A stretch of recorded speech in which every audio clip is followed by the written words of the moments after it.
Salut, bienvenue dans cette expression internétique qu'on peut mettre dans l'autre sens pour faire éthique interne, comme je le dis toujours.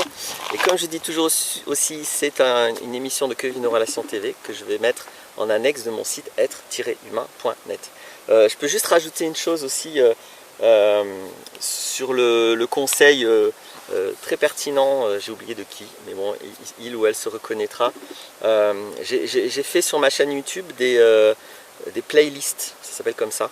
Je crois qu'il y a un menu playlist quand vous êtes sur ma chaîne, ce qui permet de regrouper des vidéos sous un thème. Et donc j'ai fait ça, j'ai fait 5 playlists, donc vous irez voir, il y en a une qui regroupe les vidéos sur la dépendance affective, une autre qui est adressée aux victimes des manipulations, une autre sur comment vivre le mental de manière consciencieuse, une autre sur comment vivre les émotions de manière consciencieuse, et je pense qu'il y en a encore d'autres que j'ai oublié là, puis je vais sûrement faire d'autres.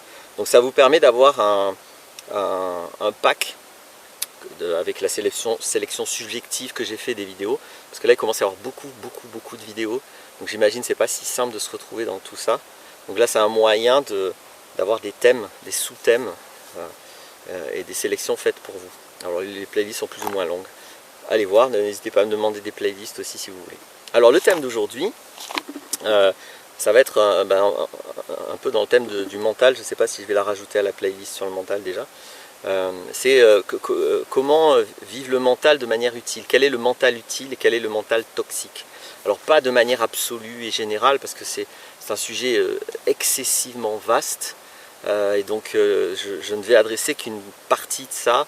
Et donc une distinction entre deux approches, on va dire, de l'usage du mental. Parce que déjà c'est très important d'être conscient que le mental est un outil. L'immense majorité des gens vivent le mental en le subissant, en étant à l'intérieur, en tout cas en ayant leur conscience à l'intérieur de lui. Et évidemment, le mental n'est absolument pas vécu pareil, quand, au moins de temps en temps, hein, je prétends pas qu'on ait l'aptitude de ce recul de façon permanente tout le temps, en tout cas moi je ne l'ai pas, mais au moins le plus souvent possible, avoir du recul sur l'usage du mental. Le mental c'est un outil d'abstraction, et puis c'est avec des opérations, des logiques, et donc tout ça, ça peut se regarder, c'est pas le réel, c'est pas quelque chose que l'on subit, c'est pas un truc irrémédiable, c'est quelque chose dont vous êtes responsable, votre mental. Donc c'est intéressant d'en reprendre la maîtrise et la responsabilité. Et donc justement, ça c'est bien beau de le dire, mais comment le faire et dans quelle direction. Donc je vais vous en proposer une comme d'habitude. Ce que je vais dire n'est pas la vérité, c'est un témoignage, c'est ce qui fonctionne pour moi. Si ça vous est utile, tant mieux, comme je dis toujours. Si ça ne vous est pas utile, tant mieux. Donc le mental qui est particulièrement toxique, et non, je ne vais pas préciser la toxicité maintenant, je vais d'abord dire c'est quoi le mental particulièrement toxique. C'est le mental qui est binaire, qui est duel, qui est vraiment noir ou blanc. Et c'est très facile de tomber là-dedans parce que presque tous les mots intrinsèquement sont binaires, duels. Et donc quelle est la toxicité là-dedans? C'est simplement que ça éloigne du réel. Le réel n'est pas blanc ou noir. Le réel est infiniment complexe, pas compliqué. Il est complexe. J'ai fait une vidéo sur la nuance entre complexe et compliqué, entre simple et simpliste. Donc vous pouvez aller voir aussi cette vidéo, je ne vais pas détailler ça maintenant, mais que ça nous plaise ou pas, le réel est infiniment complexe. Et donc toute idée est forcément une réduction du réel. C'est irrémédiable. Le mental n'est pas aussi puissant que le réel. Le réel est très riche, le mental est infiniment pauvre en comparaison. Et donc toute idée, aussi complexe et riche soit-elle, reste ridiculement pauvre comparée à la richesse du réel. C'est très important d'être conscient de ça, parce qu'on va avoir conscience du coup que le mental, on ne l'utilise pas comme si ce qu'on pense est réel. On l'utilise en conscience que ce qu'on pense n'est qu'une fraction du réel, et en plus une fraction orientée par nos propres besoins, critères, volontés, envies, désirs, etc., etc. Donc ça fait beaucoup de fractionnement, ça, beaucoup de réduction. Et donc c'est très utile pour autant le mental, mais c'est d'autant plus utile qu'on est clair avec ce qu'il est. C'est-à-dire qu'il n'est pas un représentant du réel, c'est pas le réel. C'est un outil d'accès partiel à du réel partiel. j'insiste, le mental est un outil d'accès partiel à du réel partiel, ou à une partie du réel, ça va être plus clair peut-être. Hein. Le mental est un outil d'accès partiel à une partie du réel, et vraiment très partiel et à une toute petite partie. Donc, du coup, à chaque fois que je pense les choses de manière binaire, je fais comme si c'est comme ça le monde.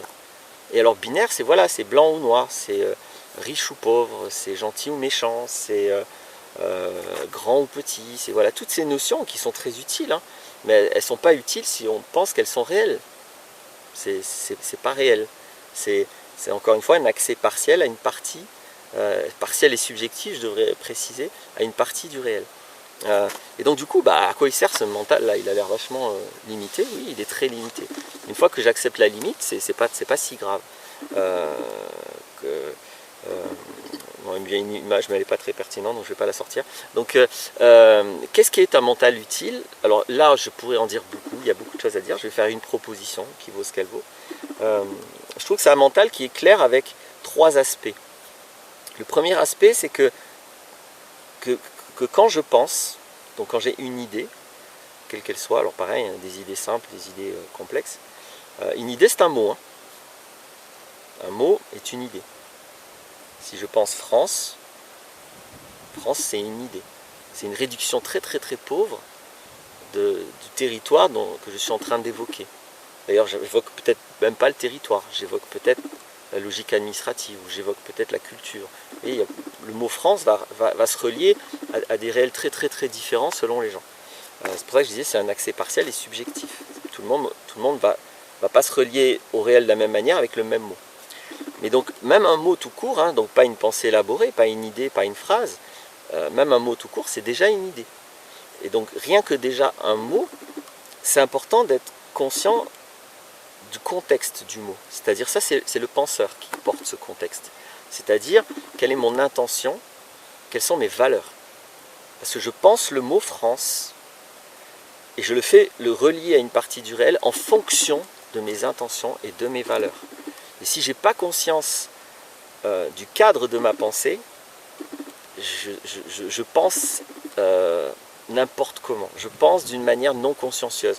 Je pense sans conscience des conséquences de ma pensée et des détournements que ma pensée opère et de la focalisation que ma pensée opère.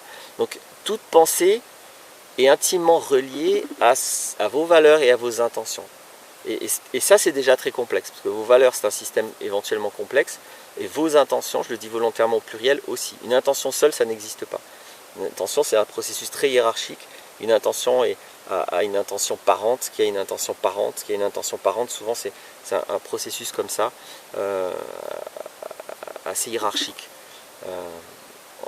Donc être conscient de mes valeurs et de mon intention liée à une pensée, même à un mot, c'est très important. Selon comment j'investis le mot France, ça va le faire avec mes valeurs. Justement, si pour moi la France c'est sa gastronomie, etc., parce que je suis cuistot, évidemment, voilà, mes intentions, mes valeurs, c'est de promouvoir la France, mais par rapport à cette logique. Et quand je dis France, c'est surtout ça que je vais penser quand je le dis rapidement. Bien sûr que je suis capable de penser autre chose, mais il y a ça qui est au moins très présent, ou en tout cas qui prend une grande part. Donc mes intentions et mes valeurs incluent, je vais le dire autrement, mes intentions et mes valeurs on participe au sens, à la sémantique du mot France. Donc ça c'est la première chose, être consciente de ça, de ce premier point. Le deuxième point, pour que le mental soit utile, il vaut mieux que le mot, autant que possible, soit conscient justement de toutes les nuances, de toute la richesse. C'est-à-dire que le mot France ne porte pas en lui son simple opposé. Il y a les Français et les étrangers. Voilà la pensée binaire de la France. Si déjà je comprends qu'il y a plein de France, autant de France que de Français, le mot France que je pense est beaucoup plus nuancé, beaucoup plus riche. Et je vais avoir du mal à créer des idées, des phrases qui simplement portent l'opposition entre Français et étrangers, par exemple. Ça n'aura pas de sens. Alors que pour certains humains, c'est évident, il y a les Français et les étrangers, il y a les Français et les autres. On est dans la pensée binaire, qui conduit en général à de la xénophobie de base. Mais peu importe ce à quoi ça conduit, l'idée c'est que c'est pas réel, on est de l'ordre du délire. Donc le mot lui-même, c'est important aussi, ça fait partie de ma maîtrise, que je fasse en sorte de faire l'effort d'y mettre de la nuance, d'y mettre de la richesse. Et que je ne le laisse pas mécaniquement devenir un pôle d'un autre pôle opposé. Parce que c'est souvent ça qui se passe. Souvent, la pensée devient binaire. Et elle n'est pas obligatoirement binaire quand même. Elle peut contenir de la nuance. Donc voilà, c'est pas évident de penser France en conscience qu'il y a plusieurs France. Que c'est pas juste un truc. France, c'est plein de trucs. Et si moi-même je porte cette France contenant plein de trucs en moi, je ne vais pas vivre la même vie que s'il y a ma France. Et que c'est moi qui ai raison. Le troisième truc de la pensée utile, c'est il faut bien que ça mène quelque part une pensée. Et donc c'est bien si elle mène à une décision intègre, responsable. C'est le plus utile de mon point de vue. Hein. J'insiste, c'est pas la vérité. Parce que souvent les pensées ne mènent pas à des décisions. La plupart des pensées servent juste à avoir raison, c'est-à-dire à défendre mes pensées. À ce moment-là, mon système de pensée n'est géré que comme un avoir, comme une voiture ou une maison, et il y a mes pensées, mes idées, mes croyances, mes valeurs, ma France. Et donc, mes pensées produisent rien d'autre que ça, j'ai raison.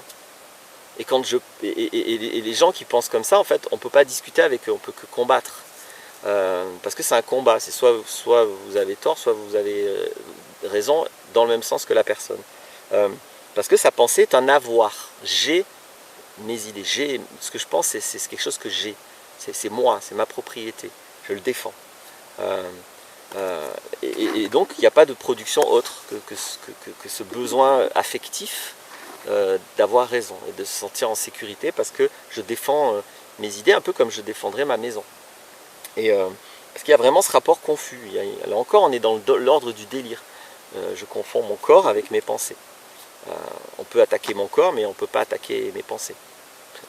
Si moi je pense que je suis français, pour dire que les Français c'est des connards, ça ne change pas qui je suis.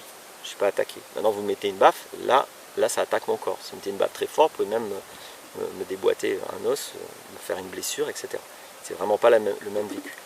Il y a une phrase qui dit les mots blessent comme un couteau. Je pense que les gens qui disent ça, ils ne se sont jamais pris un coup de couteau à mon avis. Donc, et puis surtout, ils ne prennent pas la responsabilité de leurs blessures. Parce que c'est pas tout le monde qui est blessé avec des mots. Voilà. Donc si vous ne donnez pas du pouvoir aux autres de vous blesser, ils ne vous blessent pas. Donc c'est très très important. On est blessé par les mots que quand on confond les mots avec le corps, avec soi. Donc si je sors de ça, la possibilité, je le disais, c'est de faire en sorte que quand je pense, le but est que j'aboutisse à une décision intègre, et donc bien sûr avec une réalisation des décisions, avec des actions derrière la décision. Mais voilà, ce que je pense du mot France, si je suis conscient que ça ne me sert à rien de penser à ça, si ce n'est pas pour finir par prendre une décision à l'égard de cette question de la France, bof, moi je considère que la pensée n'est pas utile. Ou alors dites-moi quoi. Mais encore une fois, oui, elle va être utile à avoir raison, à avoir des pensées à vous. Mais c'est beaucoup plus pertinent d'avoir cette forme de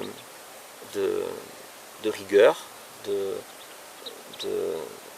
conscience, d'éthique, vous mettez le mot que vous voulez, à faire en sorte que mes idées, mes pensées aboutissent à des décisions, à des positionnements et donc à des actes.